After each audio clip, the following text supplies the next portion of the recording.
يا أيها الذين آمنوا ادخلوا في السلم كافة ولا تتبعوا خطوات الشيطان إنه لكم عدو مبين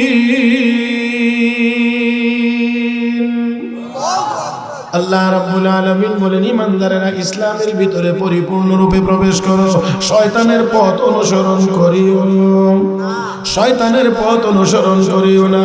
ইন্নাহু লাকুম আদুউম মুবিন, শয়তান তোমাদের প্রকাশ্য শত্রু, শয়তান তোমাদেরকে জাহান্নামের দিকে নিয়ে যাইতে চায়। আমার ভাইয়েরা আওয়াজ করে বলতে হবে, আমরা কি কেউ জাহান্নামে যাইতে চাই? বন্ধুরা, আপনাকে যদি কেউ জেলখানায় নিয়ে যাইতে চায়, আপনি কি তাকে বন্ধু মনে করবেন? যদি আপনাকে কেউ জেলখানায় পাঠাইতে চায়, তাহলে আপনি তাকে কখনোই বন্ধু মনে করবেন না। আপনি তাকে ভাববেন সে আমার শত্রু, এ আমার জেল খাটাইতে চায়। তাহলে শয়তান তো আপনাকে আরো বড় জেল জাহান্নামের আগুনে নিয়ে যাইতে চায়। তাহলে শয়তান তো আমার আপনার কখনোই বন্ধু হতে পারে না। এরা মুসলমান, তাহলে শয়তান ভিতরে ধোঁকা দেয়, ওয়াসওয়াসা দেয়, নামাজ পড়িস না, ঘুমা এখন। বুঝতে হবে শয়তান আপনার কাছে এসেছে, আপনি তখন শয়তানের মোকাবেলা করতে হবে। আমার বন্ধুরা, লাফ দিয়ে উঠে মালিকের হুকুম পালনের জন্য দৌড়িয়ে যাইতে হবে। আমার ভাইয়েরা রে, আমার বন্ধুরা, শয়তান আপনাকে বলবে গান শোন, আপনি বলবেন না না আমি গান শুনবো না, আমি আল্লাহর কোরআন তিলাওয়াত করব, আমি আল্লাহর জিকির করব। ও ভাইয়েরা, ও বন্ধুরা, শয়তান আমাকে আপনাকে সবসময় জাহান্নামের দিকে নিয়ে যাইতে চায়। শয়তানের ষড়যন্ত্র বড় সূক্ষ্ম ষড়যন্ত্র, সূক্ষ্ম ষড়যন্ত্র। আমার বন্ধুরা, সবসময় বোঝাও বড় কঠিন হয়ে যায়। এই জন্য আমাদের ঈমান হেফাজত করা, ইলমের প্রয়োজন। ঈমান হেফাজত করতে হলে যদি নিজের কাছে ইলম না থাকে, আলেম ওলামাদের শরণাপন্ন হইয়া নিজের ঈমান বাঁচানোর ইলম অর্জন করতে হবে। ও বন্ধুরা, এখন আল্লাহ রাব্বুল আলামিনের দরবারে আমরা দোয়া করব, আল্লাহ যেন আমাদের সবাইকে শয়তানের পথ থেকে হেফাজত করেন। ও বন্ধুরা, আসল বলতে চাইছিলাম দয়া আল্লাহর। আল্লাহ কেমন করে দয়া করেছেন, শুধুমাত্র আল্লাহ বানাইছেন তা না। ও বন্ধুরা, দুনিয়াতে পাঠাইছেন তা না, খাবারের ব্যবস্থা করেছেন শুধু তা না। আমার আপনার নিরাপত্তার জন্য মহান আল্লাহ আমার আপনার পিছনে দিনের বেলা 10 জন, রাতের বেলা 10 জন, মোট 20 জন ফেরেশতা দিয়ে আমার আপনার পাহারাদারির ব্যবস্থা করেছেন। ইন্নাল্লাহ عنده علم الساعة وينزل الغيث ويعلم ما في الأرحام وما تدري نفس ماذا تكسب غدا وما تدري نفس بأي أرض تموت إن الله عليم خبير। আল্লাহ রাব্বুল আলামিন বলেন, মানুষ কখন মরবে এটা কে জানেন? ওয়া ইউনাজ্জিলুল গায়স, বৃষ্টি কখন দিবেন এটা দুনিয়ার কার কাজ? দুনিয়ার কারো কাজ না, এটা একমাত্র আল্লাহর কাজ। ওয়া ইয়ালামু মা ফিল আরহাম, মায়ের গর্ভে কি সন্তান হবে এটা একমাত্র আল্লাহ জানেন। ওয়া মা তাদরি নাফসুম মাযা তাকসিবু গাদা, মানুষ আগামীকাল কি উপার্জন করবে এটা মানুষ জানে না, এটা একমাত্র আল্লাহ জানেন। ওয়া মা তাদরি নাফসুম বিআই আরদিন তামুত, মানুষ কোথায় মারা যাবে দুনিয়ার কেউ জানে না, একমাত্র কে জানেন? একমাত্র কে জানেন? জানি না মুসলমান কোথায় মারা যাবে, আপনারা কি কেউ জানেন? আরে একটা গুরুত্বপূর্ণ কথা আছে, জন্য বলছি, জানি না কোথায় মারা যাব, আমিও জানি না, আপনারাও আপনাদেরটা জানেন? কেউ জানি না, কে জানেন? তাহলে আমি এমনও হতে পারে সুনামগঞ্জ জেলার বাইরে গিয়েও মরতে পারি, আরো দূরে কোথাও গিয়ে মরতে পারি। তাহলে আমার নাম আব্দুর রহমান, এটা তো আমার গায়ের চামড়ার কোথাও লেখা নাই। আমার নাম আব্দুর রহিম, কোথাও লেখা নাই। তাহলে আমি একজন মুসলমান, মারা গেলে আমার কিছু পাওনা দাওনা আছে জীবিত মুসলমানের কাছে। বুঝেন না মনে হয় কথা?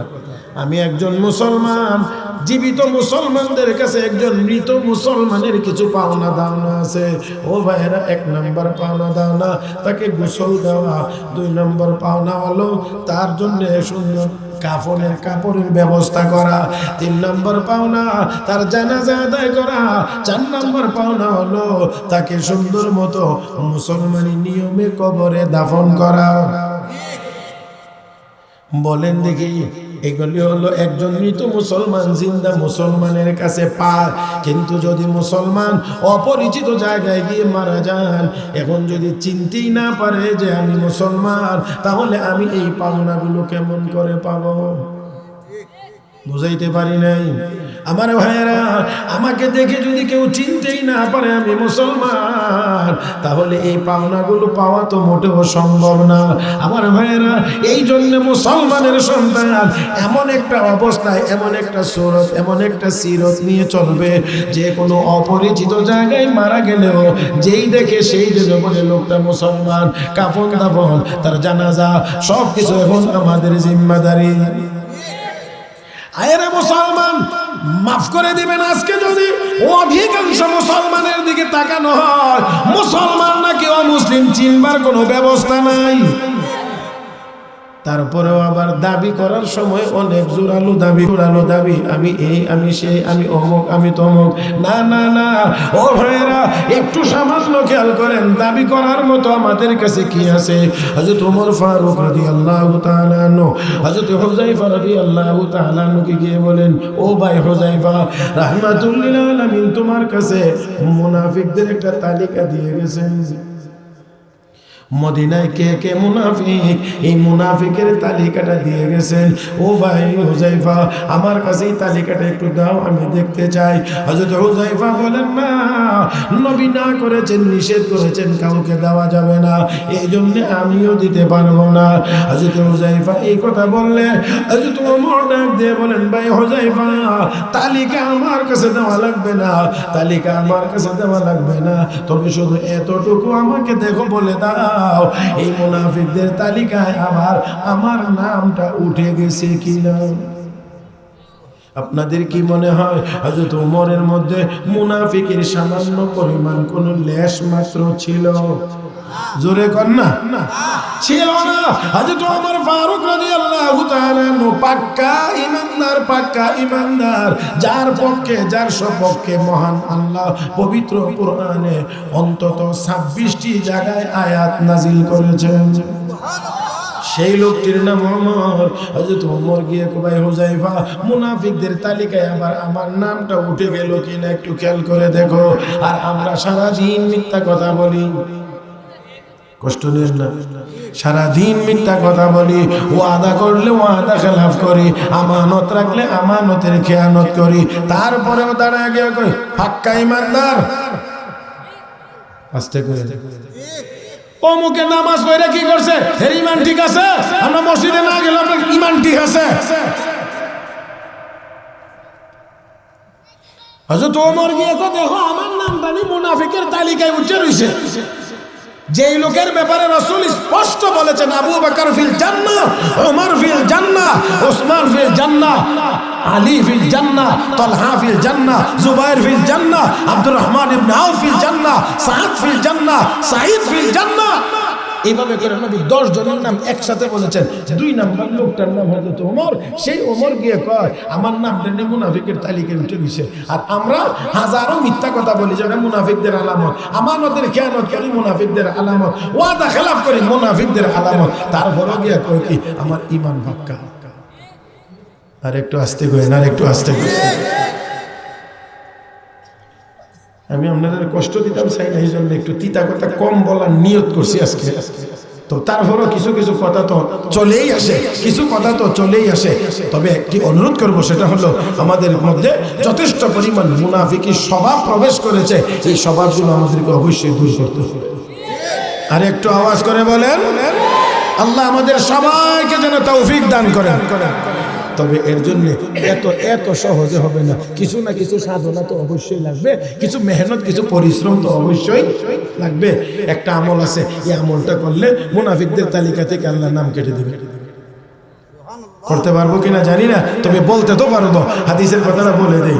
قال رسول الله صلى الله عليه وسلم من صلى لله 40 يوما يدرك التكبيرة الأولى كتب له براءتان، براءة من النار وبراءة من النفاق أو كما قال عليه الصلاة والسلام। আল্লাহর নবী বলেন, আমার কোন উম্মত যদি 40 দিন পর্যন্ত মান সাল্লা লিল্লাহি 40 ইয়াওমান 40 দিন পর্যন্ত যদি তাকবীরে উলার সাথে নামাজ আদায় করে, বলেন কিসের সাথে? তাকবীরে উলার সাথে যদি 40 দিন নামাজ আদায় করে, আল্লাহ রাব্বুল আলামিন তাকে দুইটা সার্টিফিকেট দিবেন, দুইটা। এক নাম্বার সার্টিফিকেট, আল্লাহ মুনাফিকদের তালিকা থেকে তার নাম কেটে দিবেন, আল্লাহ ঘোষণা দিবেন সে মুনাফিক না। জোরে জোরে জোরে জোরে, মুনাফিক না। দুই নাম্বার, ওয়া বারাআতুম মিনান নার, আল্লাহ ঘোষণা করে জানায় দিবেন এটা জাহান্নামীও না। মুনাফিক আল্লাহু আকবার, ইসলাম ইসলাম, জিন্দাবাদ জিন্দাবাদ, করে করে জালা, আল্লাহু আকবার। চেষ্টা করি 40 দিন নামাজ তাকবীর উলার সাথে পড়বো। চেষ্টা তো করতে পারবো ইনশাআল্লাহ।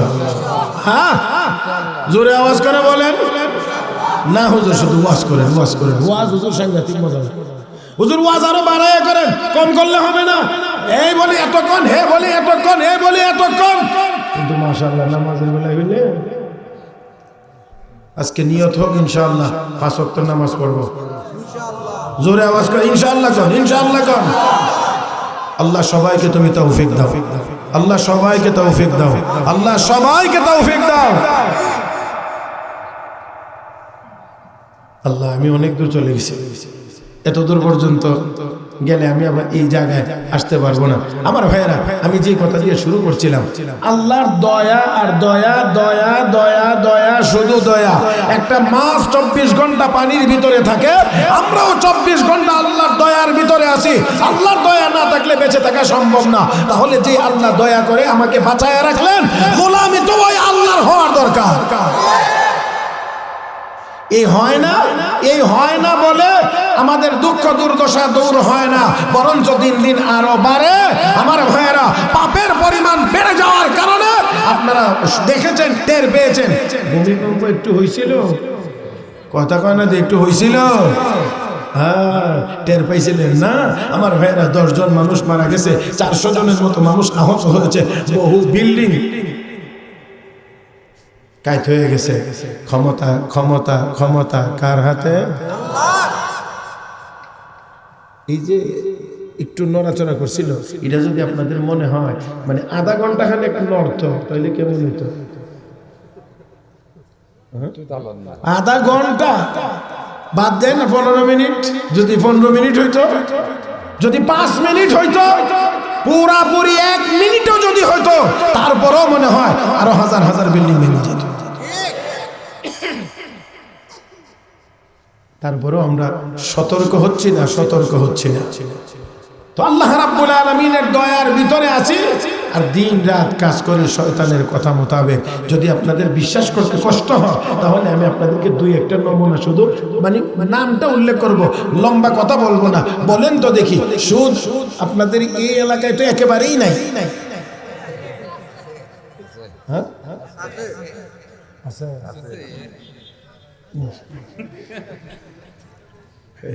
আচ্ছা আচ্ছা, আরেকটা কথা কই, মাফ করে দিন কিন্তু, হ্যাঁ দয়া করে মাফ করে দিবেন। সুদ যারা খায়, এর মধ্যে এমন লোক আপনাদের এখানে আছে, আমি এটা বলতেছি না, এমনও লোক আছে আমি দেখছি নামাজের বেলায়ও মাশাআল্লাহ আগের কাতারে থাকে। আর এমনও লোক আমি দেখছি, আমার কথা বলছি, এমনও লোক দেখছি, যদি এই গ্রামের ভিতরে সুদখোরদের কোনো কমিটি হয় তো মাশাআল্লাহ উনি সভাপতি হইব। বলে কেমনে? কারণ তাইনেও সুদ খা, তাইনে গরলিও খা। হ্যাঁ, বেজার হয়েন না। সুদ হালাল না হারাম?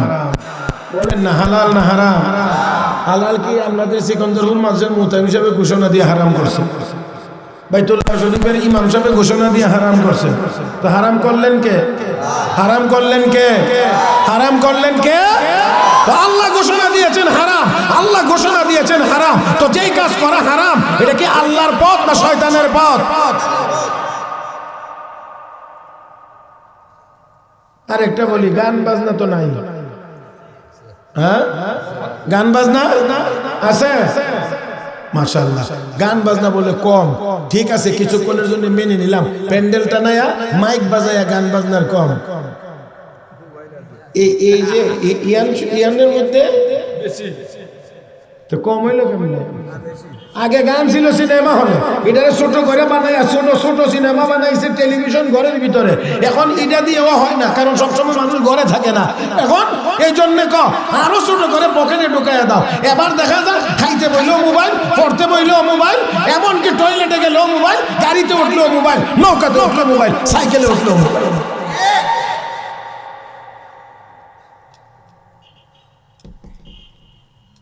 আমার বলতেও লজ্জা লাগে, বাকিটা তো হরের কথা, আমার বলতেও লজ্জা লাগে। এমন দৃশ্য আল্লাহ আমারে দেখাই আছে, খার হয়ে মুখতাছে আর একদিক দিয়ে মোবাইলেও কথা কইতাছে।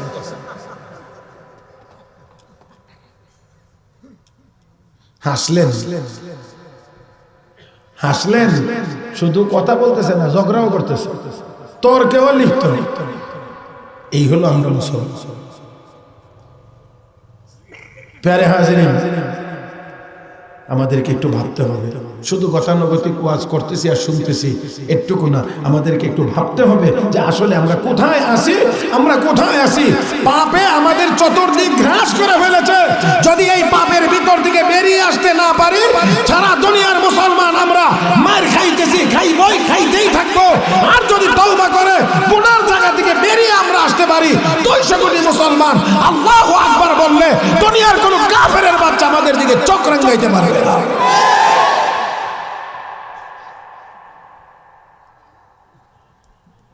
তো নিয়ত করি শয়তানের পথ আমরা ছেড়ে দেব, কথা কই না? ইয়া আইয়ুহাল্লাযীনা আমানু, ইয়া আইয়ুহাল্লাযীনা আমানু দুখুলু ফিস-সিলমি কাফা ওয়া লা তাত্তাবিউ খুতুওয়াতিশ শাইতান ইন্নাহু লাকুম আদুউম মুবিন।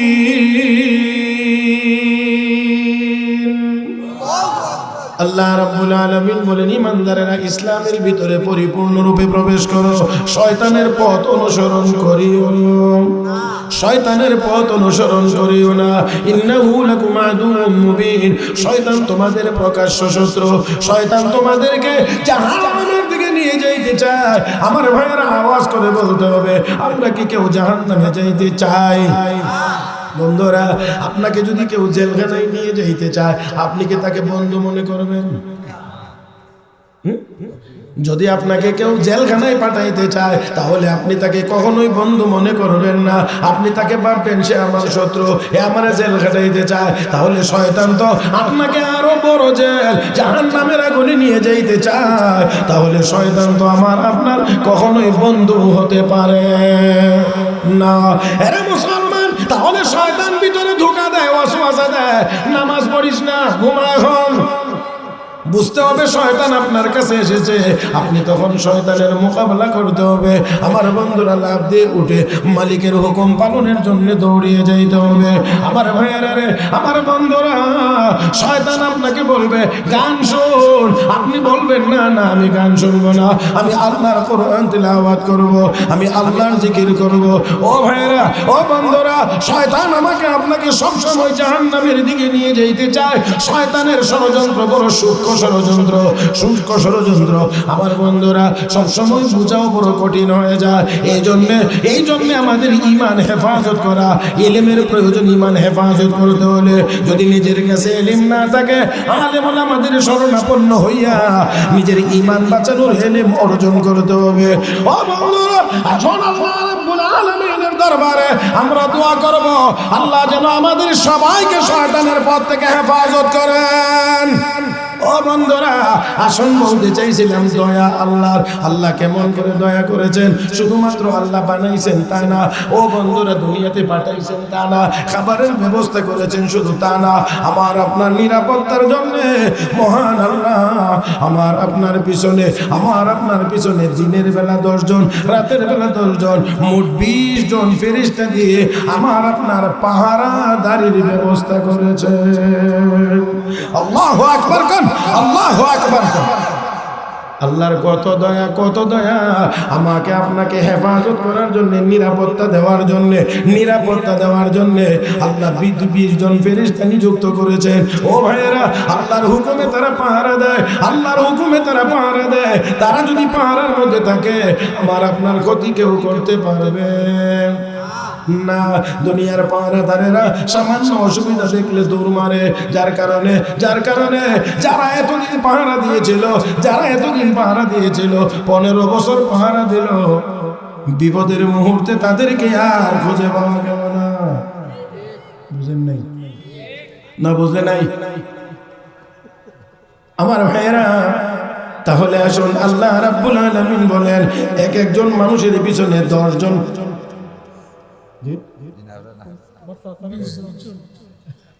ও আচ্ছা, মাশাআল্লাহ।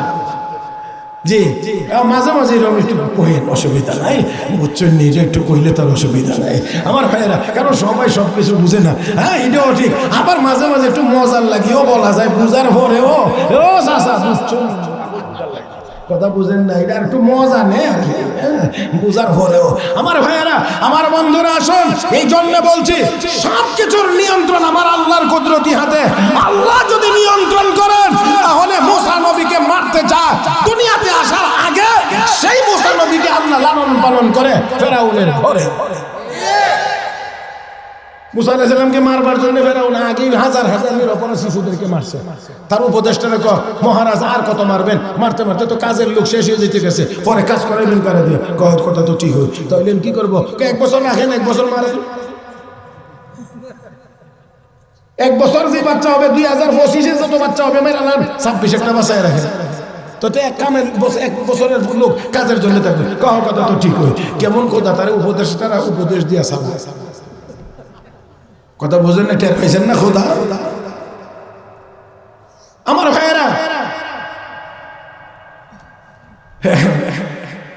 দুর্বল খোদা হওয়ার যোগ্যতা রাখেন। আগে একটা কথা বলছিলাম, আমি দেওয়ার একসাথে ফিনিশিং দিয়ে যাবেন ইনশাআল্লাহ। আল্লাহ আমাদের সবাইকে সহি বুঝদান করুন। এখন রাখে তো, যেই বছর রাখে সেই বছর তো নিরাপদ।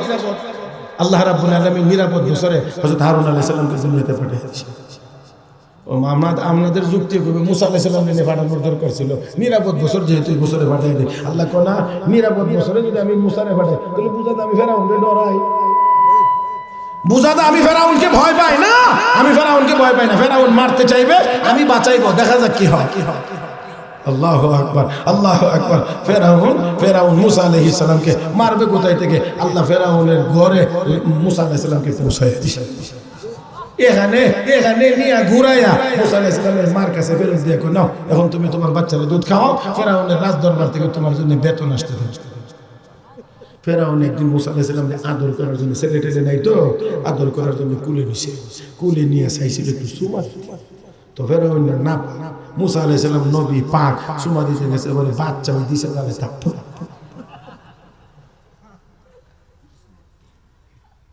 দিছে, থাপ্পড় দেওয়ার পরে কাসিয়া বলছিলাম না এটা আমার শত্রু হইব, ওই যে দেখো থাপ্পড় মারছে। আসিয়া কই, বাচ্চা কি বুঝে থাপ্পড় দিছে, থাপ্পড় দিছে না, কত না ওইটা পরীক্ষা করে। কই কেমনে পরীক্ষা করবো? কই সামনে একটা অগ্নি কি কয়, আংরা বুঝেন আপনারা?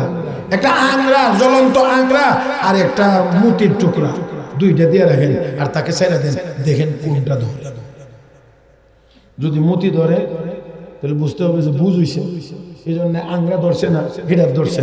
আর যদি আংরা ধরে তাহলে বুঝতে হবে যে বুঝ হইছে না, বুঝ হইছে না এখনো। আচ্ছা ঠিক আছে, এখন মুসা আলাইহিস সালাম নবী আগুনের দিকে যাইব কোন দিক থেকে? আপনারা বুঝেন নাই? মুসা আলাইহিস সালাম নবী আগুনের দিকে যাবেন কোন কারণ?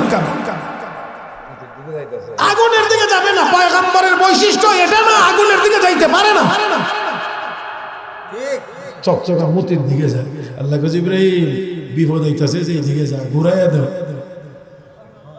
আস্তে করে ঘুরাইয়া দাও, ঘুরাইয়া দাও, ঘুরাইয়া দাও, ঘুরাইয়া দিছে। এবার গিয়া এটা মুখে দেওয়া শুরু করতে চা, এমনি এমনি দৌড়ে গিয়ে আসি। দেখছেন দেখছেন, যদি বুদ্ধিমানী হইতো আর বুঝেই যদি আপনাকে তাপ্পর দিত, তাহলে তো এই আগুনের মধ্যে ধরার কথা না। এইভাবে করে, এইভাবে করে আল্লাহ মুসা আলাইহিস সালামকে হেফাজত করে। আল্লাহ মুফাসসিরিন কেরাম লিখেন, মুসা আলাইহিস সালামের গর্দানের উপরে ফেরাউনের হত্যার তরবারি আইছে 9 বার। আল্লাহ তরবারি সরায়া মুসা নবীকে হেফাজত করেছেন। আর আমরার দেশ থেকে যখন কাউকে দৌড়াইবার আল্লাহ নিয়ত করছে, তখন 45 মিনিটের বেশি আর লাগছে না।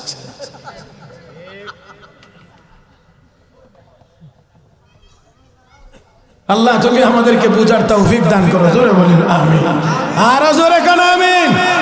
কষ্ট হইতেছে নাকি? ঘড়ির কাঁটা যেখান থেকে শুরু হয়েছে বুঝে আবার এখানে আইলেই তো আমারও কাম শেষ। আসুন, বলছিলাম আমার আপনার আগে আর পিছনে প্রত্যেকটা মানুষের হেফাজতের জন্য ফেরেশতা কয়জন? দিনের বেলা 10 জন, রাতের বেলা 10 জন। তার মানে সার্বক্ষণিক পাহারাদার 10 জন, বদলা দিনে রাত্রে মিলাইয়া 20 জন। 10 জন, একজন সামনে একজন পিছনে। এই 2 ফেরেশতার কাজ হলো জিন শত্রুর আক্রমণ, মানুষ শত্রুর আক্রমণ, আরো অন্যান্য আক্রমণ থেকে এই লোকটাকে হেফাজত করা। এই জন্য আল্লাহ 2 জন ফেরেশতা, একজন সামনে একজন পিছনে দিয়ে রাখছেন। 3 নম্বর ফেরেশতা প্রত্যেকটা মানুষের ডান কাঁধে, 4 নম্বর ফেরেশতা বাম কাঁধে। ডান কাঁধের ফেরেশতার কাজ হলো ওই লোকটা কোনো একটা নেক আমল করলে তার আমল নামায় সাথে সাথে 10টা সওয়াব লিখে দেওয়া। ওই ফেরেশতা ডান কাঁধের ফেরেশতা নেক আমল করার মাত্র 10টা সওয়াব লিখে দেন। আমার বন্ধুরা, আল্লাহর কত দয়া, একটা করলে দে কয়টা? কয়না রে কয়না, জোরে কন। আমল হয় একটা, সওয়াব হয় 10টা। আমল হয় একটা, সওয়াব হয় 10টা। আমার বন্ধুরা, পক্ষান্তরে লক্ষ্য করে দেখেন, বাম কাঁধের ফেরেশতা যখন কোনো গুনার কাজ করে তখন সরাসরি গুনাহ লিখতে পারে না। ডান কাঁধের ফেরেশতাকে জিজ্ঞেস করে, স্যার গুনার কাজ করছে, লিখবো কিনা? কন্যা সময় দাও, তওবা যদি করে তাহলে আর লেখার দরকার হবে না। আল্লাহু আকবার কান। গুনাহ করার পরেও সুযোগ দেওয়া হয়, তওবা যদি হয়ে যায় তাহলে মাফ হয়ে যাবে, আর আমল নামায় লেখারই দরকার হবে না। এটা মুসলমান, রাব্বি কারীম কত দয়ালু, কত দয়ালু, কত দয়ালু। আল্লাহ যদি এত দয়ালু না হইতেন, আমাদের পক্ষে বেঁচে থাকা সম্ভব হতো না। ভূমিকম্প যতটুকু হয়েছিল, মিনিট খানেক যদি নড়াচড়া হইতো, হাজার হাজার নয়, লক্ষ লক্ষ মানুষ মারা যাইত। আমার বন্ধুরা, হেফাজত করেছেন আল্লাহ। তবে এর পিছনে আল্লাহ নবীর দোয়া, 1 নম্বর নবী দোয়া করেছেন, আল্লাহ আমার উম্মতকে একসাথে আযাব আর গজব দিয়ে ধ্বংস করে দিও না। 2 নম্বর, বাংলাদেশে ছোট বড় মিলায়া প্রায় 5 লাখ মসজিদ থেকে প্রতিদিন 5 বেলা আজান হয়। ও বন্ধুরা, 3 নম্বর, আমার দেশের এই সিকন্দরপুর সহ এই দেশের ছোট বড় মাদ্রাসা, হাজার হাজার মাদ্রাসাগুলোতে কোনো না কোনো তালিবুল ইলম, কোনো না কোনো মাসুম বাচ্চা 24 ঘন্টা দিন রাত আল্লাহর কালাম পবিত্র কোরআনের তিলাওয়াত করতে আসে।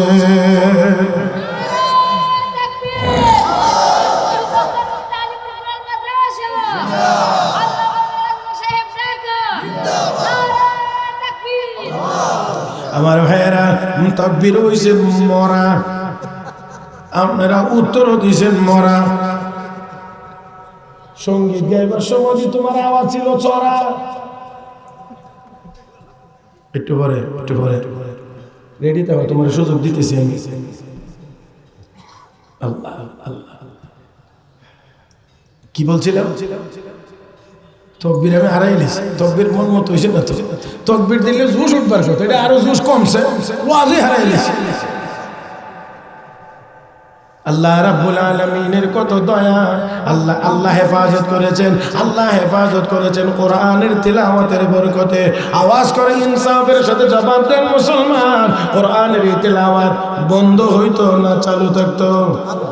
সবাই বলেন, ও মুসলমান, কোরআনের তিলাওয়াত চালু থাকতো না, শুধুমাত্র প্রত্যেকটা ঘরে ঘরে কোরআনের তিলাওয়াতের আওয়াজ ভেসে উঠতো।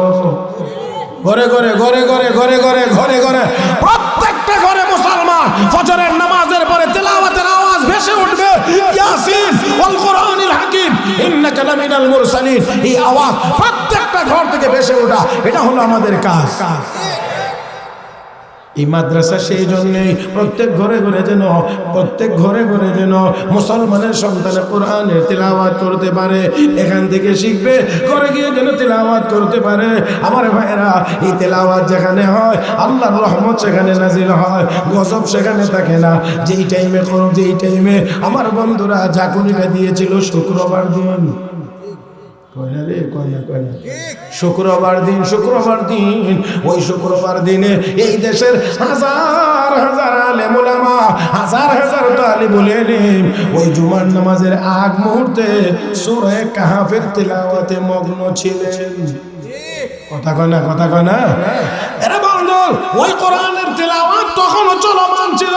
ওই দিন জুমার দিনের তিলাওয়াত সূরা কাহফের আমল। রাহমাতুল লিল আলামিন বলেন, সূরা কাহফ যে ব্যক্তি তিলাওয়াত করবে জুমার দিনে, আগামী জুমা পর্যন্ত 7 দিন 70,000 রহমতের ফেরেশতা তার গুনাহ মাফের দোয়া করতে থাকবে। টের হয় না তো, মৌলবীরা খালি খুশা মারে না, খালি খুশা মারে, মোল্লারা কোনো কামের না। রাগ করেন না কিন্তু আমার নিজের কানে শোনা এই তিক্ত অভিজ্ঞতা আমার আছে। মোল্লারা দেশটা শেষ করে দিচ্ছে। আমার বন্ধুরা, উলামায়ে কেরামের কণ্ঠ চেপে ধরার চেষ্টা হয়েছে, অন্যায়ভাবে দেশের শীর্ষস্থানীয় উলামায়ে কেরামদেরকে জেলখানায় বন্দী করে রাখা হয়েছে। প্যারে হাজরিন, আল্লাহর রহম, আল্লাহর ফজল করম, উলামায়ে কেরাম সসম্মানে এই দেশে এখনো কন্যা দিয়ে, এই দেশে এখনো আছে। আর যারা গলা চিবাদা ধরতে চাইছিল,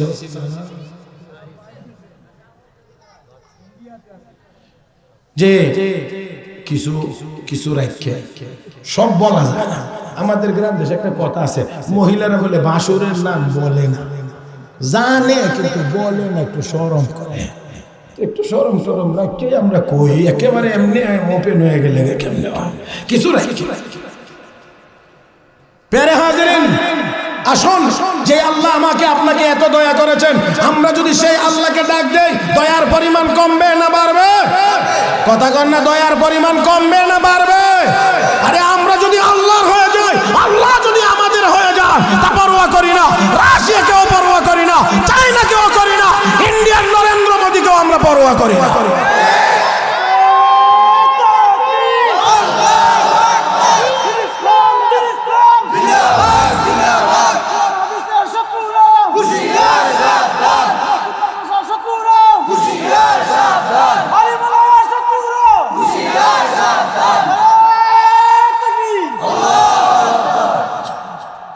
মোটামুটি এখন গিয়া জাগা দিছে, মাইরা দিছে ঠান্ডার মধ্যে। কথা বুঝেন নাই? খোলা যদি গরম না হয়, আর এদের মধ্যে যদি আপনি ভিডা বানানির যে কি কম না, পানিতে যে গুলে চাউলের গুড়ি খাই, যদি আপনি খোলা গরম হওয়ার আগে খাই দিলে দে, তাহলে ফিডা বেশি সুবিধা হতো না। আগে বুঝতেই বলছে খোলা গরম।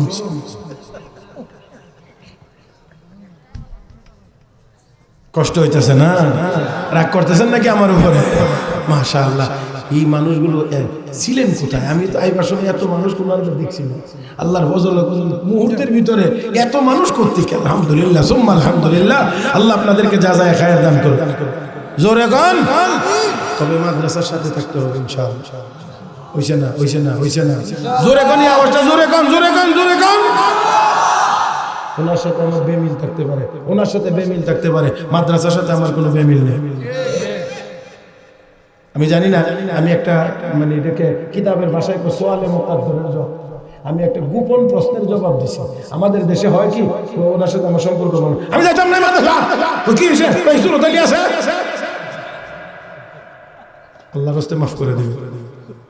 সুরতালির জায়গায় রাখেন, আপনি আপনার জায়গায় থাকেন, মাদ্রাসাকে মাদ্রাসার জায়গায় রাখেন। ওনার সাথে ব্যক্তিগতভাবে আপনার কোনো সমস্যা থাকার কারণে মাদ্রাসার প্রতি যদি আপনার কোনো অনীহা হয়, আসলের ময়দানে নবীর সামনে চেহারা দেখাইবেন কেন? এই ঝামেলার কারণে বহু মাদ্রাসা মসজিদ ক্ষতিগ্রস্ত হয়েছে, আমাদের জানা আছে। কারণ আলহামদুলিল্লাহ সারা দেশে ঘুরবার সুযোগ আল্লাহ করে দিয়েছেন। মাঠে ময়দানে নামার 15 দিনের ভিতরেই তো সারা বাংলাদেশ এক চক্কর হয়ে গেছে, মাত্র 15 দিনের ভিতরে। এই দিক দিয়ে গেলে দিনাজপুর পর্যন্ত, এই দিক দিয়ে টেকনাফ পর্যন্ত, এই দিক দিয়ে একেবারে ইন্ডিয়ার পাহাড় পর্যন্ত, আর কুনান্দাসান ওই দিক দিয়ে নেত্রকোনার দিক দিয়ে গারো পাহাড় পর্যন্ত, তো আর ওই দিক দিয়ে বরিশাল থেকে আরো 90 কিলোমিটার দক্ষিণে পটুয়াখালী পর্যন্ত। এটি তো মোটামুটি 1 মাসের ভিতরে সফর হয়ে গেছে। তো আলহামদুলিল্লাহ মোটামুটি এই জাতীয় সমস্যার কারণে এই জন্য একটা কথা আমার সামনে আসছে, আর আমিও বলে ফেলেছি, যা কিছুই হোক আমরা মাদ্রাসা মসজিদ ছেড়ে আলাদা হব না ইনশাআল্লাহ। আল্লাহ তুমি সবাইকে তৌফিক দান করো, আল্লাহ তুমি সবাইকে তৌফিক দান করো, জোরে বলি আমিন। এবার আবারও বলছি, দয়া করেন কে? দয়া করেন কে? ফসল যে মাঠে রোয়া হইছে না, রোয়া হইছে তো হইতেছে এখনো, আশা করতেছি বৈশাখ মাসে ধান,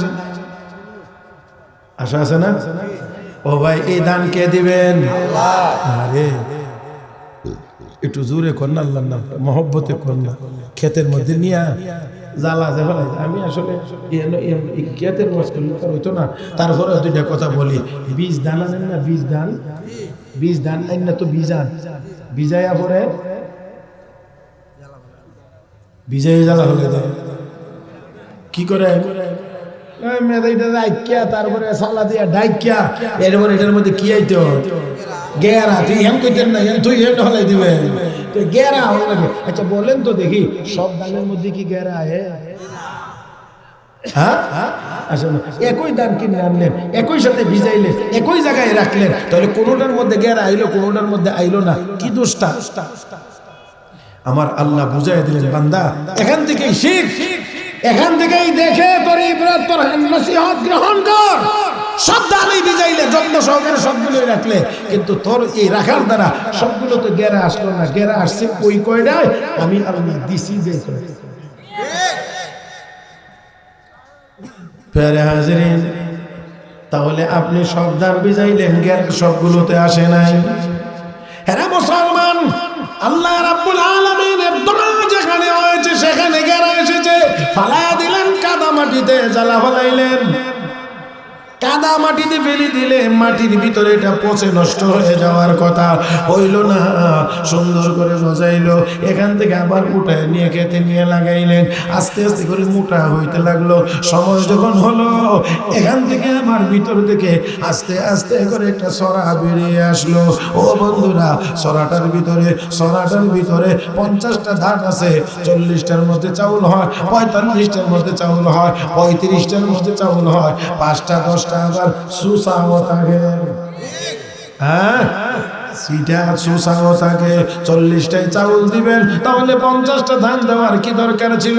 40টা দিলেই তো আমাদের হয়ে যেত, 40টার মধ্যে চাউল পাইতাম। আল্লাহ কয় না না বান্দা, 10টা খালি রাখলাম এই জন্যে তুই যেন বুঝতে পারিস যে এটা তোর কোনো ব্যাটাগিরি না, সবটা আমি আল্লাহর দয়া, তোর কোনো কিছুই না, এটা আমার আমার আমার আমার আমার। ও বন্ধুরা, ফসল ফলানোর মালিক কে? আফারাআইতুম মা তাহরুসুন আনতুম তাজরাউনাহু আম নাহনুজ যারিউন। আল্লাহ কো বান্দা, ফসল তুই ফলাস না আমি ফলাই। ও বন্ধুরা, আওয়াজ করে বলেন কে ফলায়া দেন? আল্লাহ আল্লাহ। তাহলে আল্লাহর দয়া আবার অপর দিক দিয়া এই 2-4টা 10টা আল্লাহ খালি রাখেন এই জন্যে, কারণ আমাদের মধ্যে আবার অনেকে আছে যেই বছর ভালো ফলন হয়, ভালো ফসল হয়, ধান ভালো হয়, এমনি দেখবেন টেলিভিশনের পর্দায় এসে গো এটা বাম্পার ফলন হয়েছে, এটা আমাদের কৃতিত্ব। এটা আমাদের কৃতিত্ব। আল্লাহ কো তোর যদি কৃতিত্ব হয়ে থাকে, 40টাই চাউল আমি দিলাম, 10টাই তুই দে, খালি রাখছি তুই দে। দেওয়ার মতো ক্ষমতা কাহার? বলেন না, দেওয়ার মতো ক্ষমতা কাহার? কার আছে একমাত্র? কার আছে একমাত্র?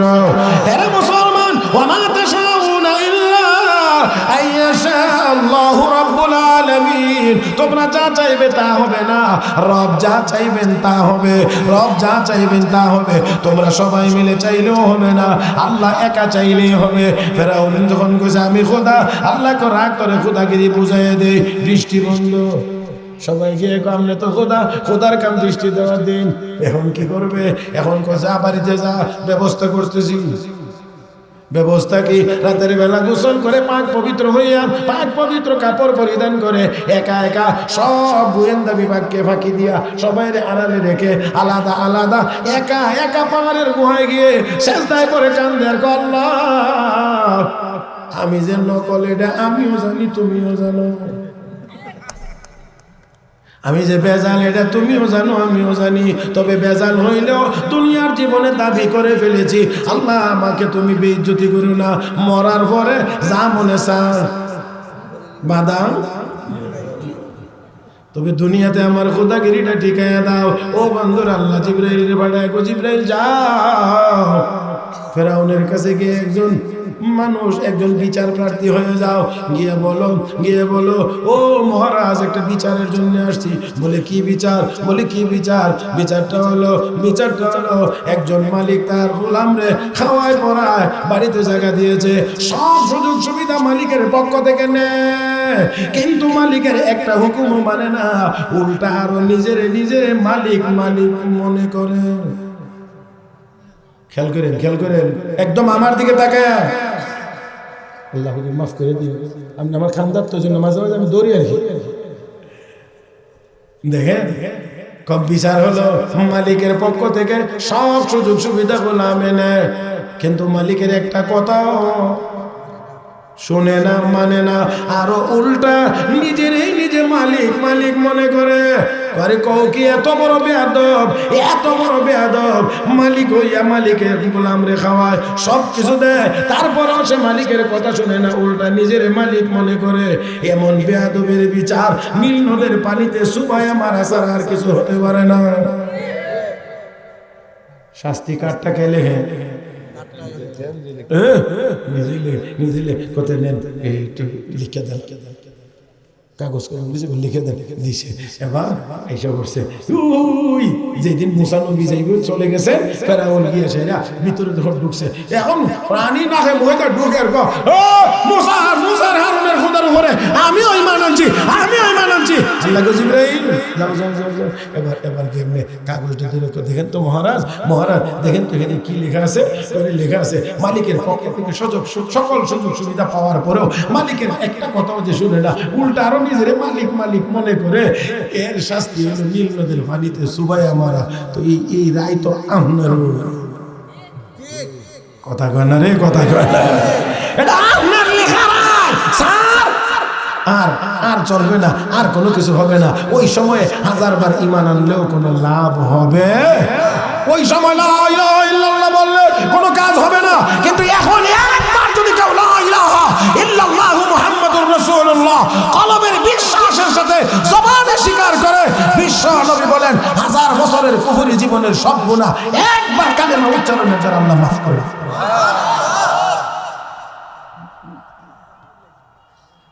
প্যারে হাজিরিন, আল্লাহর দয়া। আসেন, বাম কাদের ফেরেশতা পর্যন্ত ছিলেন, তাই না? আপনি ইয়ান কইতে চাইছিলেন, আসেন বাম কাদের ফেরেশতা গুনাহ করলেও গুনাহ লিখতে পারে না, ডান কাদের ফেরেশতারে জিগাইতো স্যার গুনাহ দি করছিলেন বলি না, সুযোগ দাও না, মাফ নিছাই। আল্লাহ কত সুযোগ, আল্লাহ আর কত দিবেন। তারপরও আমরা কোনো ইবাদত বন্দেগী করতে পারি না। আবার বিপদে ফেলবো কি আর ও চাচা এত বড় বিপদে কেন বললাম, জানি না তো কোনো পাপ করছি না।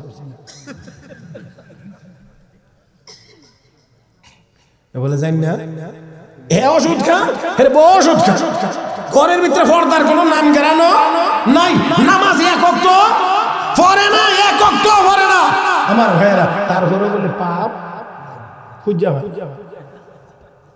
তো আর কি করলে পাপ হইব আল্লাহ ছাড়া আর কেউ জানে না, আর আমার পক্ষে বুঝানো মনে হয় সম্ভব না আমার ভাইয়েরা। সেই জন্য বলছিলাম যে আল্লাহর দয়ার পরিমাণ বাম কাদের ফেরেশতা একবার স্যার সময় তো দিলাম, তওবাদি করছে না, আরেকবার দাও, আরেকবার দিলাম, তওবাদি করছে না, আরেকবার দাও, কথা তওবা করছে না, কথা লেখো। এবার একটা গুনার কারণে একটা গুনায় আমলনামা, একটা গুনার আমলের কারণে একটা গুনায় আমলনামায় লেখা হয়। সওয়াবের বেলায় কত? সওয়াবের বেলায় কত? সওয়াবের বেলায় কত? গুনার বেলা সমান সমান। من جاء بالحسنة فله عشر أمثالها ومن جاء بالسيئة فلا يجزى إلا مثلها وهم لا يظلمون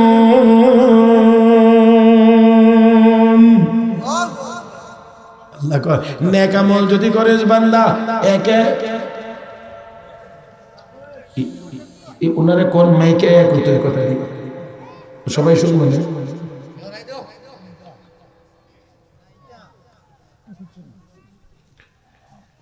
ডান কাদের ফেরেশতার কাম হলো নেক আমল একটা করলে সওয়াব কয়টা? 10টা। 10টা। আমার ভাইয়েরা ছোট্ট একটা ঘটনা আপনাদেরকে শোনাইতে চাই। জগৎ বিখ্যাত আল্লাহর ওলি হযরত রবি ইবনে সুলাইমান রাহমাতুল্লাহি আলাইহি, রবি ইবনে সুলাইমান রাহমাতুল্লাহি আলাইহি হজ করার জন্য রওনা করেছেন। আল্লাহু আকবার। হজের সফর, নফল সফর, বিভিন্ন অঞ্চল পাড়ি দিয়ে কুফাতে এসে রাত্রি যাপন করবেন। তাঁবু টানাইছেন। আগের দিনে তো কাফেলা চলতো আর চলতে চলতে চলতে চলতে বিকাল হইলে সুবিধা মতো একটা জায়গায় তাঁবু টানায়া হাজী সাহেব এখানে থাকতেন, আবার পরের দিন এখান থেকে চলতেন, এভাবে করে যাইতেন। আমার ভাইয়েরা কুফাতে এসে অবস্থান করলেন। ভাবলেন বিকালবেলা একটু ঘুরে দেখি কুফার নগরীর অবস্থাটা কেমন। ইসলামের অনেক ইতিহাস এই কুফার সাথে জড়িত। ইমামে আজম আবু হানিফার দেশ। এজন্য করতে করতে করতে করতে কুফা নগরী দেখতে লাগলেন। এক জায়গায় গিয়ে দেখেন একজন মহিলা মরা গরুর গোশত কেটে ব্যাগের ভিতরে ঢুকাইতে আছে।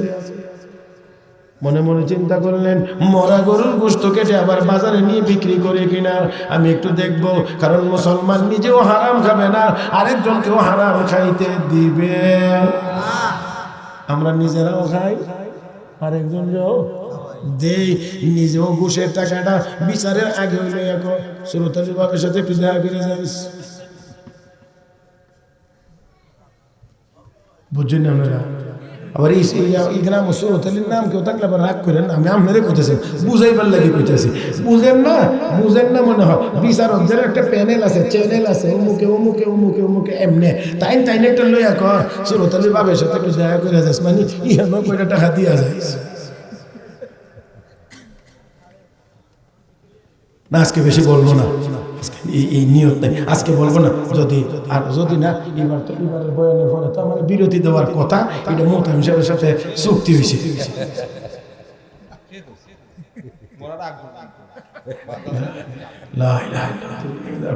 বিরতি হয়েছে। হযরত রবি ইবনে সুলাইমান রাহমাতুল্লাহি আলাইহি এবার চিন্তা করতে লাগলেন দেখি মহিলাটা কোথায় যায়। আল্লাহু আকবার, আল্লাহু আকবার, জোরে কোন। তাহলে আমরা সুদ খাবো না। সুদ হালাল না হারাম? সুদ খাবো না, সুদ খাইতে কাউকে দেব না। এটা হলো মুসলমানের বৈশিষ্ট্য। এখন সুদ করতে আগে মানে ঘৃণিত ছিল, আস্তে আস্তে এটা যেন অনেকটা মানে ব্যাপক হওয়ার কারণে, সবার এটার সাথে জড়িত হওয়ার কারণে এখন আর এত খারাপ মনে করে না, এত খারাপ মনে করে না। কারণ মনে করবো কেমনে, আগে কই গ্রাম আগে জিগাইতো কে কে সুদ, আগে জিগাইতো এই গ্রাম কে কে সুদ খায়, আঙ্গুলে গুনে গুনে কয়ে দিত অমুক অমুক অমুক 3-4 জন। আর এখন জিগাইতে হয় এই গ্রামে সুদ খায় না কে কে। বুঝাইতে পারছি না? এখন আর সুদ কে কে খায় এটা জিগানো যায় না, এখন জিগাইতে হয় কে কে। বেচারা রোগী ডাক্তার খালি এটা খাইতে পারবেন না, এটা খাইতে পারবেন না, এটা খাইতে পারবেন না, এটা খাইতে পারবেন না, এই মিলে দাগ দেওয়া দীক্ষা ডাক্তারের রোগী স্যার দয়া করে আমি আর কত কষ্ট করে এই না লিখবেন, খালি দয়া করে কয়ে দিন আমি কটা খাইতে আপনি এত কষ্ট করে এত লম্বা তালিকা না না না না না না এই না আর কতক্ষণ লাগবে, খালি অদ্দূর কয়ে দিলেন আমি খাইতে পারুন কি। তো আগের দিনে ছিল গ্রামে সুদ খাইতো 1-2 জন 2-4 জন মানুষের, আর এখন মোটামুটি সবাই বাচ্চা থাকে 2-4 ঘুরাইয়া ফিরাইয়া কেউ এমনি কেউ এমনি, শুধু এটা না গিয়া কইলে চাচা টাকা টুকা আছে নাকি, না আমার কাছে নাই, তবে তুই যখন আইছ তো আমার জানা মতো একজনের কাছে আছে, আমি দিক মনে জিগাইয়া হ্যাঁ নি দিব, আসলে হের কাছে ইয়ান কর অর্থ হইল রেটটা বাড়া ঘুরাইয়া বিঘালে আইলে চাচা কইছিলাম যে কোনে জিগাইছিলাম রে কিতা তো হইতো না, বলে কেন চাচা যে রেট করে তো আমারই পছন্দ না, তোরে কিতা কমু বাতি যা, এই জন্য আমি আর কোনটা মাগছি উঠছি বাটফার, কত রকমের বাটফার দেখে চিন্তা, হ্যাঁ মনে করে এরা ওই দুনিয়ার সবচেয়ে বড় সাবাস, তাই না?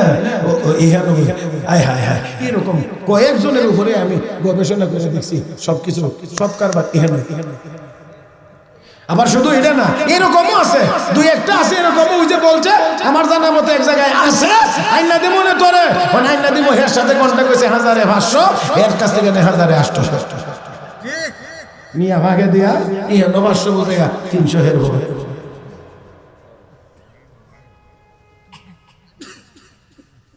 আল্লাহ আমাদের কাজকর্ম দেখলে বোঝা যায় আজরাইলের সাথে কমপক্ষে 10,000 বছরের চুক্তি হয়েছে, মরবার কোনো সম্ভাবনা নেই, এমন একটা অবস্থা আমাদের মধ্যে।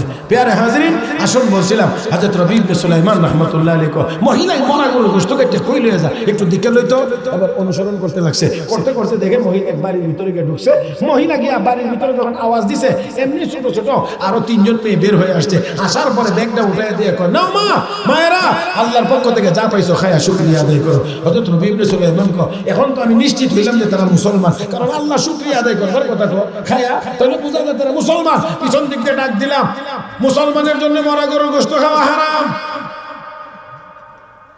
মেসেজটা পৌঁছে দিল, সামান্য একটু ঘাড় ঘুরাইয়া কয় মুসলমানের জন্য মরা গরুর গোশত খাওয়া হারাম জানা আছে, তারপরেও যে খাচ্ছেন, বিকল্প আর কোনো জান বাঁচানোর মতো খাবার নাই, এই জন্য খাচ্ছি,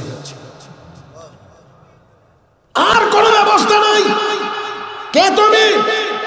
আমি একজন মুসাফির, তাকায় দেখো আমার মেয়েগুলোর মুখে 3 দিনের ভিতরে কোনো খাবার উঠাইয়া দিতে পারছি না, এজন্য নিরুপায় হয়ে গিয়ে মরা গরুর গোশত নিয়ে এসেছে। রবি ইবনে সুলাইমান রাহমাতুল্লাহি আলাইহি তিনি বলেন আমি মনে মনে হজের সিদ্ধান্তটাই পরিবর্তন করে দিলাম, মনে মনে ভাবলাম মুসলমান খাবারের অভাবে মরা গরুর গোশত খাবে আর আমি নফল হজ করতে যাব না, না মনে মনে সিদ্ধান্ত পরিবর্তন করে কাফেলার সবাইকে জানিয়ে দিয়ে এবার বাজারে গিয়ে প্রবেশ করলেন, তাদেরকে বলে গেলেন মা গো, ও মা একটু অপেক্ষা করেন, দেখি আপনাদের জন্য কোনো হালাল খাবারের ব্যবস্থা করতে পারি কিনা, দয়া করে এই মরা গরুর গোশত রান্না করবেন না। ঠিক আছে, মরা গরুর গোশত তো আমরা আরামের জন্য খাই না, জান বাঁচানোর জন্য, বিকল্প ব্যবস্থা হলে অবশ্যই খাবো না। বাজার থেকে গেলেন, সবাইকে বিদায় দিয়ে অনেক বোঝানোর চেষ্টা করেছেন, বুঝ মানলেন না, সবার কাছ থেকে বিদায় নিয়ে বাজারে গেলেন, কিছু আটা ময়দা কিনলেন, সবজি টবজি কিনলেন, কিছু টাকা অবশিষ্ট ভিতরে রাখলেন, কিছু টাকা দিয়ে কাপড় চোপড় খরিদ করলেন, সুন্দর মতো হাদিয়া ওই বাড়িতে পৌঁছাইয়া দিয়েছেন। মামি এই হাদিয়া পাইয়া অনেক অনেক আনন্দিত, মা ডাক দিয়ে করলাম যেই ব্যক্তি আমাদের ক্ষুধার্ত পেটে খাবারের ব্যবস্থা করে দিলেন, আল্লাহ যে ব্যক্তি আমাদের পরনে কাপড়ের ব্যবস্থা করে দিলেন, মালিক রে দুনিয়া আখিরাতের সব সমস্যার সমাধানের জিম্মাদার তুমি আল্লাহ হয়ে যাও। আমার ভাইয়েরা রে, এই গরিব মানুষটির দোয়াটা একেবারে কলমের ভিতর থেকে, অনেক গরিব মানুষ আছে 1 টুকরা গরুর গোশত 2 টুকরা আলু সাথে 1 চামচ ঝোল পাইলে 1 প্লেট ভাত পাইলে খাইয়া ডাক দেখ আল্লাহ মন্ডা পেটটা ভরে খাইছি, যে খাওয়াইছে আল্লাহ তারে তুমি হেফাজত করো, আল্লাহ তারে তুমি বাঁচাইয়া রেখো। আমার বাংলারা রে, ও মুসলমান, হযরত রবি ইবনে সুলাইমানের জন্য মহিলা দোয়া করছে, আল্লাহ সব সমস্যার সব বিপদ আপদ থেকে হেফাজতের জিম্মাদার তুমি আল্লাহ হয়ে যাও। মেয়েগুলো দোয়া করে একের পর এক, সর্বশেষ ছোট্ট মেয়েটি দোয়া করে, আল্লাহ আমাদের পেটে যেই লোক খাবারের ব্যবস্থা করে দিয়েছে, ও মালিক যেই ব্যক্তি আমাদের পরনে কাপড়ের ব্যবস্থা করে দিয়েছেন, আল্লাহ তোমার দরবারে ফরিয়াদ জানাই, হাসরের ময়দান যেদিন কায়েম হবে গো, তোমার প্রিয় হাবিব আমাদের নানা জান রাহমাতুল লিল আলামিন ছাড়া আর কেউ সুপারিশ করার ক্ষমতা রাখবেন না। আল্লাহ ওই দিন আমাদের নানা জান তোমার হাবিব রাহমাতুল লিল আলামিনের শাফাআত তোমার এই বান্দাকে নসিব করে দিও। হযরত রবি ইবনে সুলাইমান এমন সুন্দর আর চমৎকার দোয়া পাইয়া কুফাতে অবস্থান করার সিদ্ধান্ত নিলেন। হাজিরা ফিরবে হজ করে, তাদের সঙ্গী হয়ে বাড়িতে ফিরবেন। দীর্ঘ সময় পরে হাজী সাহেবরা হজ করে যখন আবার কুফাতে আসলেন, একজন হাজীর সামনে গিয়ে দাঁড়াইলেন, সালাম দিলেন, মুসাফা করলেন। অতঃপর তিনি বলেন, আল্লাহ তোমার হজকে কবুল করুন। উনি ঘুরায় করবি, তুমি কি আমার সাথে ঠাট্টা করো নাকি? তুমিও তো আমার সাথে হজ করেছো। আল্লাহু আকবার কর, আল্লাহু আকবার কর, একটা চিৎকার মেরে কর আল্লাহু আকবার। রবি ইবনে সুলাইমান এটা কি কয়? আমি কুফায়, কোথায় মক্কা, আর আমি কোথায় মক্কা, কোথায় কুফা, কোথায়? ও বন্ধুরা, এবার আরেকজন হাজীর কাছে গেলেন, গিয়ে বলছেন, ও হাজী সাহেব, আল্লাহ তোমার হজকে কবুল করুন। উনি আরো অ্যাডভান্স হয়ে করবি, তুমি কি আমার সাথে ঠাট্টা করো নাকি? তুমি কি আমার সাথে ও ঠাট্টা করো? তুমি না আমার সাথে আরাফায় ছিলা, তুমি না আমার সাথে মুজদালিফায় ছিলা, তুমি না আমার সাথে জামারাতে কাঙ্কর মেরেছিলা, তুমি না আমার সাথে কাবা ঘর তওয়াফ করার সময়ে হাজরে আসওয়াদ কালো পাথরে চুমা দেওয়ার সময়ে ভিড়ের কারণে টাকার একটা ব্যাগ আমার কাছে রেখেছিলা। এই নাও তোমার টাকার ব্যাগ। আসেননি আপনারা, মাঠে আসেননি। আমি আর আপনার খেয়াল হইতেছে ইসলাম। রবি ইবনে সুলাইমান এই টাকার ব্যাগ পাইয়া গভীর চিন্তায় মগ্ন হয়ে গেলেন। এক পর্যায়ে চোখের মধ্যে ঘুম চলে এসেছে। ঘুমের ভিতরে স্বপ্ন জগতে রাহমাতুল লিল আলামিনের দিদার নসিব হয়ে গেছে। রাহমাতুল লিল আলামিন ডাক দেখা, রবি আর কতজন সাক্ষী পাঠাইলে, আর কতজন সাক্ষী তোমার কাছে পৌঁছাইলে তোমার বিশ্বাস হবে তুমি হজ করেছো? হজের টাকাটা দিয়ে তুমি যে অসহায় মার মেয়েগুলোকে সেবা করেছিলা, এই মার মেয়ে আমি বিশ্ব নবীর বংশধর আওলাদ রাসূল।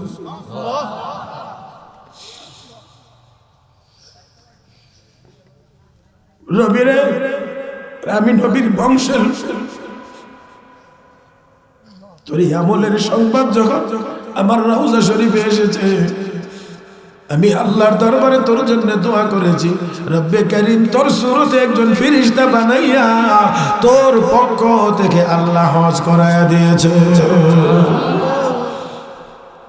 ও ভাইরা, এবার ঘুম থেকে জাগলেন, ব্যাগটায় হাত দিলেন, দেখেন সাইডে এখানে লেখা আছে না, এখানে লেখা আছে রবি ইবনে সুলাইমান। দেখে ব্যাগের উপরে আরবি অক্ষরে সুন্দর লেখা, মান আমালানা রবিহা, আমি আল্লাহর সাথে যে লেনদেন করবে ক্ষতিগ্রস্ত হবে না, সে লাভবান হবে, লাভবান হবে।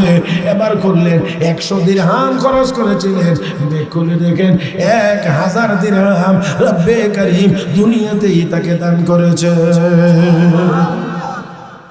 ডান কাদের ফেরেশতা একে 10 একে 10 একে 10 লিখে দেন। ও বন্ধুরা, তাই আসুন, আমি আর কথা বাড়াইতে পারছি না, আন্তরিকভাবে দুঃখিত। এত সুন্দর মাজমা রেখে যাওয়াটা এটা নিজেরও মনে দেয় না, মনে চায় না, কিন্তু তারপরেও করবো কি, একেবারেই নিরুপায়, অপারগ। এজন্য আমি এই মুহূর্তে যে যেখানে আছেন, এই মুহূর্তে যে যেখানে আছেন, একটা ইঞ্চিও দয়া করে কেউ নড়বেন না। যদি নড়েন তাহলে বোঝা যাবে নবীর মহব্বতের মধ্যে যথেষ্ট পরিমাণ ঘাটতি আছে, অভাব আছে। আল্লাহ রস্তে একটা মানুষের কোনো 1 ইঞ্চি জায়গা পরিবর্তন করতে পারবেন না। দয়া করে এখানে বসে দোয়া করবেন, আপনার দোয়ার দ্বারা আল্লাহ মাদ্রাসা বানায় দিব। টাকা দিলেই মাদ্রাসা হয় না, শুধু টাকা দিলেই মাদ্রাসা হয় না, আপনার দোয়ার দ্বারা আল্লাহ মাদ্রাসা কবুল করবেন। দেখবেন আরেক জায়গা থেকে লোক এনে আল্লাহ মাদ্রাসার কাজ করায় দিবেন। আমি এই মুহূর্তে হযরত মাওলানা এটা দিয়ে হইলে পরে বড়টা লইতে পারবো।